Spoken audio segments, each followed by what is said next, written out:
In this video of SEO course, today we will learn 404, 301 and 302. We will learn that what are these errors and when these are visible to us.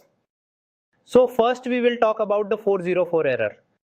So friends, this 404 error, this error comes when I'm talking about WordPress website first. If it's WordPress website, let's say marketingfundas.com website is made on WordPress. So now there will be one URL, okay? marketingfundas.com/SEO service. Now if someone types in this URL or this website name, marketingfundas.com/SEO service, okay? So the website will open and the page will open. But if someone types marketingfundas.com/SEO services means he adds an extra S in services. So 404 error will come. Or else you are searching some URL on the internet or you are searching it on the browser which doesn't exist and is not there. So 404 error occurs. But if this is any customized website, and in this way, if you are looking for a page that is misspelled or doesn't exist at all and you try to find it, so it shows that page not found. Therefore, this error is basically called as 404 error. Now what is 301 redirect? Now friends, let's say that my website had some pages like suppose marketingfundas.com SEO. Okay, marketingfundas.com. Social media, let's say there were 2-3 pages.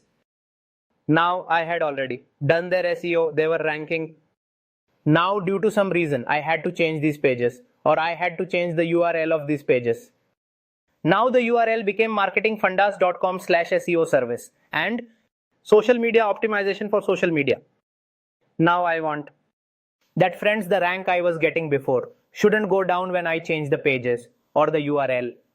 So what happens is that of 301 redirect, we have to do these redirects for these pages so that when someone opens this old URL which was ranking, when someone clicks on SEO, suppose our keyword is ranking and someone search for it, our website's URL is showing if I did not redirect. 301 error. So when he clicks on it, that page won't show up. Why? Because we removed it, we changed it. But if we have already done 301 redirect, so whatever is ranking on the page of the marketingfundas.com/SEO, if someone clicks on it, so he will directly land on the marketingfundas.com/SEO service page. And this is called 301 redirect in SEO. And there's one special thing about it. So the special thing is that here when we redirect this page, so whatever our ranking is already, the authority we have on that page, all those things also don't hamper, they don't have any effect on it. So that's why if you are changing the URLs or pages, then you should definitely do 301 redirect. So that your SEO doesn't get worse, the traffic you're getting and the business you're getting, that doesn't get hampered. Now in the last we will talk about 302, temporary redirect option. So what happens is sometimes let's say I have a website, its SEO is already done and it is ranking well. But my website is under maintenance or it is down due to some reason and we have shut it down for 2 or 3 days or a week. So if we have implemented 302 temporary redirect, so what will happen from this? That my website will not be hampered and the authority of the website, etc. will also don't fall. And now there is another case here. Let's suppose that I have a page.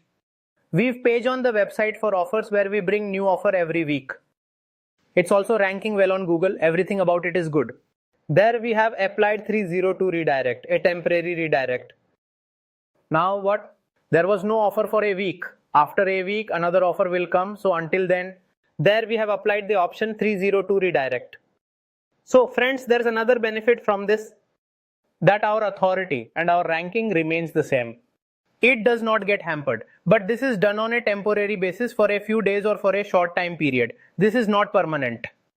So friends, this was 404, 301 and 302.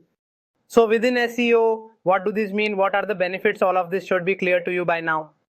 I hope you are enjoying this SEO course. Thank you.